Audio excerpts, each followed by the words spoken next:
সুযোগ বুঝে ও চেটে নিল কিরকম দেখো। কটন সেট বাবু, সেট। দিদা ফেলে দিল নাইটি দিদা, আর कॉटन फैलेनी, कैंडी फैलेनी, दीदा फैल गई। ये थोड़ा साफ कर लो, उसे खाना नहीं चाहिए। আর ও খেয়ে নিল, যেই দিদা ফেলে দিয়েছে কেকটা, ব্যাস ও খেয়ে নিল, হয়ে গেল ওর খাওয়া। ওকে বকে কি হবে? তুমি ফেলেছো, তুমি ফেলোনি মা, তুমি ফেলোনি। ও কটনও ফেলেনি আজকে দিদা ফেলে দিয়েছে কেক। আর কটন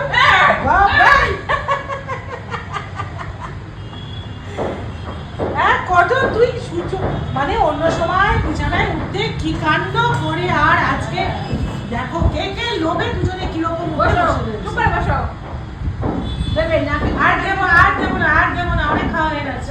দুজন কি ইন্টারেস্ট নিয়ে বলে বার্থডেটা কার বার্থডে? হ্যাঁ, এত লোলা ঝোলা করে। তার আগে তো তোমাদের খাওয়া হয়ে গেছে। হ্যাঁ, আগে তো তোমাদের ভাত চিকেন সব খাওয়া হয়ে গেছে। এই যে কর্তা গিন্নি, এই যে আমার দিকে তাকাও, এটা কি এখন খেতে হবে? এটা কে খাবে? আচ্ছা আমি একটু দেবো, একটু টেস্ট করতে দেবো। কটন কোন দিকে যাবে ও বুঝতে পারছে না। আচ্ছা ওইদিকে যাও, দিদার ওই পাশে যাও। আচ্ছা ওকে জায়গা ছেড়ে দে, হ্যাঁ, ও যেতে পারছে না। যাও কটন উঠে গেছে। পুরি ভগবান, অন্য সময় কত ভয় পায়। দাঁড়া, হ্যাঁ বসেছে। Candy sit. আচ্ছা ইয়ে দে দো মেরে।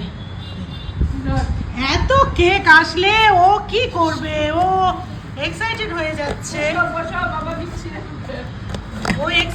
যাচ্ছে, দেখো কেমন তাকাচ্ছে, দেখো। আচ্ছা ঠিক আছে, বসো। হ্যাঁ, আমার ক্যান্ডি মা তো চুপ করে বসে থাকে। আর কটন হ্যাঁ হই করে। হ্যাপি বার্থডে মা, এটা কটন ক্যান্ডি আর দাদার তরফ থেকে। হ্যাঁ, দাদা পাঠিয়ে দিয়েছে। কত কেক খাবে বলো তুমি? Candy set